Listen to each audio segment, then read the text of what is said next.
What's going on, guys? I figured I'd get back on here. It's been about a year since I made a video. I just got extremely busy with like my business and things like that, and finding time to edit these videos became pretty tough.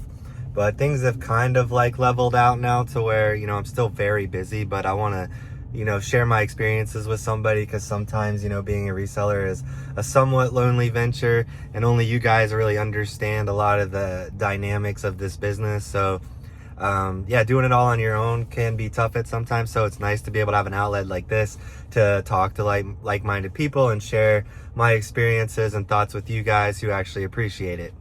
But yeah, that's what's been going on with me. But today I just wanted to make a video about using promotional tools on eBay. Kind of when I started this channel, I wanted to help people, and that was my main thing. A lot of the resellers on eBay, they kind of want to help people, but it's kind of like, look at me, look what I found kind of situation. So I just want to be more informative and kind of help you guys build your business, and that's really what I'm here for. So today we're going to talk about promotional tools, when to use them, different promotional tools that eBay offers, and the best way to go about using them to drive traffic and drive sales to your business. So without further ado, let's get started. Okay guys, I'm at the office. I'll try to make this short and sweet. I just wanted to go over some of the options you have here on eBay as far as promotional tools, advertising, things of that. Stuff that's going to drive traffic to your store. When you drive traffic to your store, you get more clicks, more looks on your items, more views, more clicks, more views, turns into more sales. So let's get started. So before I get into it, I don't know about the eBay store subscription thing. I've been a seller on here for 13 years. When I first started, within my first few months, I got a basic store subscription, and now I have a premium store subscription. So I think these tools might be only for people that do have an eBay subscription. So if you don't have an eBay subscription, I'm not sure if you'll be able to utilize these tools or not, but you can look into it in the back end of your office here. When you're signed into eBay, all the tools we're going to talk about at the top of the page, you have the options for marketing and advertising. So everything we're going to talk about is in those two tabs there. Under the advertising tab is where you're going to be able to promote listings at a certain percentage. I know you hear a lot of people talk about this. A lot of people are against it. And I was at first, I didn't like the idea, but eBay has evolved. There's a lot more resellers. It's a very oversaturated market. So you have to be competitive in the way that you're, running your eBay store on here. You can't just organically list things and have them sit and think they're gonna sell and just cross your fingers. You want to get rid of your old dead stock so you can go out and buy newer, hotter items that are gonna sell quickly. The name of the game is turnover. We're not trying to hoard dead stock inventory in our warehouse, our garage, our storage unit, whatever you're working out of.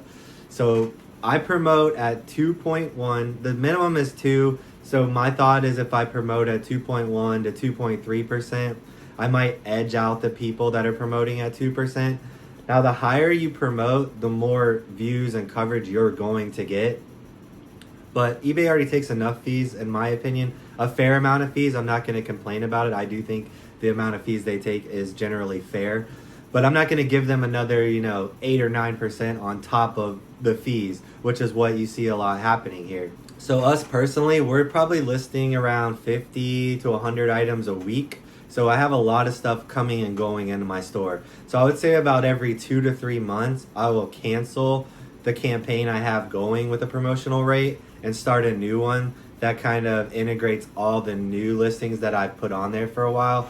So basically, I started a campaign a couple weeks ago. I could see the date here, actually on the 29th of January, so just a few days ago.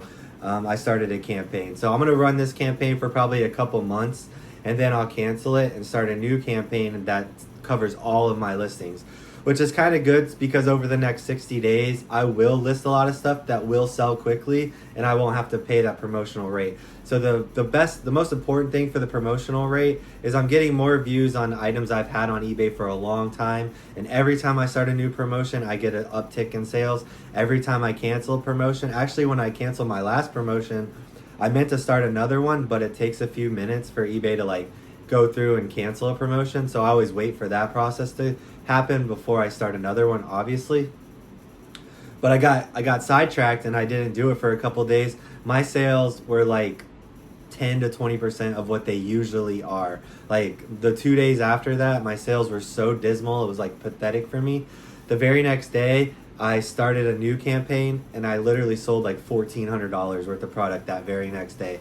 So that was it's a good tool to use. It drives traffic to your sale. It gets more eyes on dead stock listing. And as far as the percentage goes, so you guys know how it works, when I'm promoting at like 2.2% and the next guy's promoting at 9%, he's gonna get way more time at the top of the page. It's kind of like all the people that are promoted, they'll kind of move you up to the top and then back down, right? So if I'm paying like 2 to 2.5%, I'll get some exposure at the top, but I'm not gonna live at the top of the page. The people that are paying very high promotional rates, their listings are probably gonna stay up top of search results, and they do have a better chance of selling.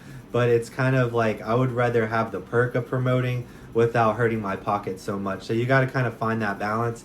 And for me, I've never experimented with over 2.3%, but as far as I'm concerned, I'm always going to run at 2.1 to 2.3% just to get the added traffic to my sales and drive traffic to those old dead stock listings. The next one we're going to talk about is a markdown sale. So when you're shopping on eBay and you see the price with a line slash through it, say it said $99 and then there's a line slash through it and it says like $85, that's a promotional sale. You can do a percentage based, so you can pick all the items you want to be in the sale, or you can run a sale on all the items in your store. Now me personally, like I'll go through and I'll run a markdown sale on all my items like over 90 days or maybe over 60 days. So any of the stuff I just recently listed, I'm not going to mark down, because whenever I price my items, I try to price it competitively, and I try to price it at market price or just a couple dollars below to be competitive with the rest of the people on eBay. So if I just listed an item last week for $99 and I think it's worth $99, I'm not going to run a markdown sale on it this week, because I still want to give it a chance to sell, because most of the really good quality items will sell in the first 30 to 60 days. Usually 90-day turnover is like a very healthy turnover. So anything that sells in the first 90 days is pretty solid, but once it gets beyond that, to me, it's considered dead stock. So that's why I'm going to run a markdown sale. So I'm going to slash my prices. I usually do like 10, 15, 20%. And sometimes when you're running a sale, you can filter the way that the items are. When you're picking the ones that you want to add to the sale, you can filter it oldest to newest. So the very top ones will be items you've had listed for the longest time on eBay.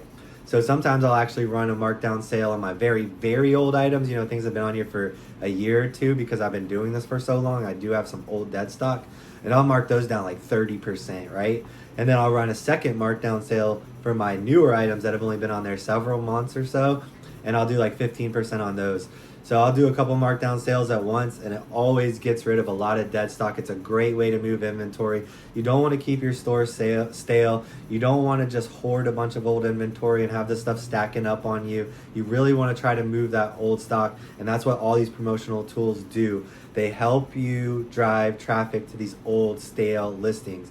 And a lot of times with eBay's algorithm, if an item is showing you that it has one view in the last 90 days, when you see the amount of views, that's from the last 90 days.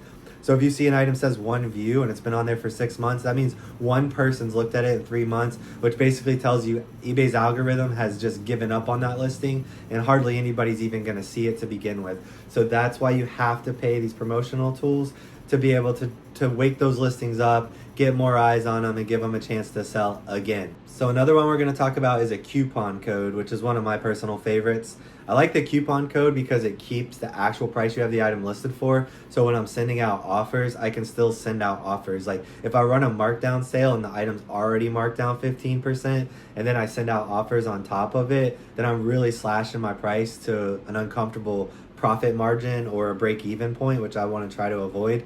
So that's why I like the markdown sale, that's why I like the coupon code, because that gives the buyers the opportunity to use that coupon code for the discount, but then it still shows the retail price. So you as the seller, when you're sending out offers, you're sending out an offer based off that retail price, so you can kind of send one that almost mimics your coupon code.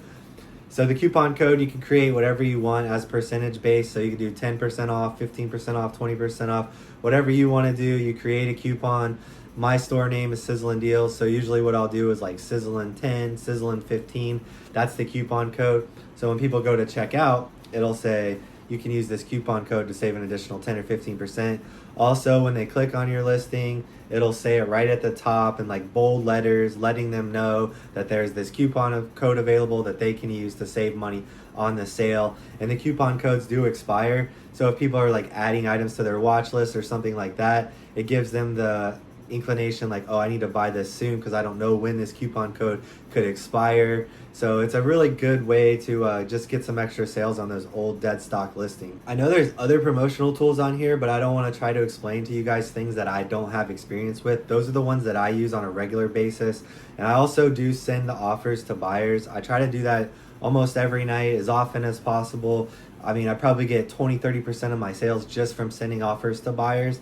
It's a great way. Every time you do that, they get a notification, they get a message in their inbox saying, hey, this seller has offered this at a discounted price. So they're getting notified over and over and over about the discount. As long as your offer is active, it will show up on there, and they have the option to go in there, click offers, and accept your offer for as long as the offer stands, which is usually about 48 hours, I believe. So yeah, that's another good way to, drive some sales. So everything we talked about today will really help just get rid of some dead stock from your inventory. I also recommend going through every 6 months or so and just pulling items off eBay. If you're having a yard sale coming up, or you're going to set up at a flea market, or you're taking stuff to a local auction to liquidate, go through your eBay store. If you have cheap stuff that you've sent offers on and nobody's accepting it, you drove the price down to past your break-even point, and you're just tired of looking at it, get rid of that stuff. Get it out of your life. You need that shelf space. You need that space in your totes for new, clean items that are going to sell quickly. But that's really all I got for you guys today. It's been great making another video. I'm glad to be back. Hopefully you find some of this information helpful. If you guys as eBay sellers have any knowledge on promotional tools that we didn't talk about today, just drop a comment below so other people can see that and maybe have another avenue for using promotional tools to help drive their business. And maybe you could teach me something new that I don't know today. But yeah, it was great catching up with you guys. Drop a comment below if you enjoyed this content, and hopefully I'll be making more soon. I'm really busy, but I want to find time to connect with you guys. But thanks again. Thanks for watching. See you next time. Peace.